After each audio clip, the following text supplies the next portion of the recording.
Preparation from July onwards, last 120 day of preparation does not involve preparation which the way conventionally people prepare कि portion पूरा खत्म कर रहे हैं उसके बाद I'll get into the testing. You have to test, analyze, get back to the drawing board. By drawing board I mean you are getting back to your basics for areas where you're finding inside the test. The test will keep giving you feedback, what is going right, what is going wrong. The test will keep giving you feedback about that. So when you come back to the drawing board, you work on those areas which you are not good at. So suppose in a test we faced a problem solving 2-3 questions on quadratic equations or in functions.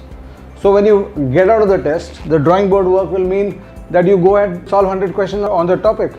किसी भी chapter में, किसी भी area में, question type में, if you do 100 questions, तुम्हारा solving skill तो improve करना ही है, plain and simple. वो ऐसा हो ही नहीं सकता है कि solving skill improve नहीं करेगा. If you are already enrolled in a course or you're doing some course somewhere, you can do a little bit of watching of the videos of that class, of that chapter, and then you come back to the test.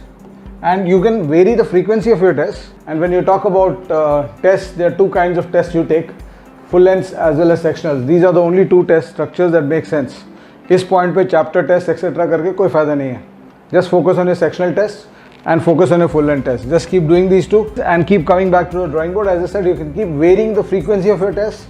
If you're not very prepared, you need more drawing board work, as I call it. Take a test every 15-20 days, every 2-3 weeks. If you are through with most of your portion, take a test every week now. But you have to be in conjunction. You cannot be shooting in the dark.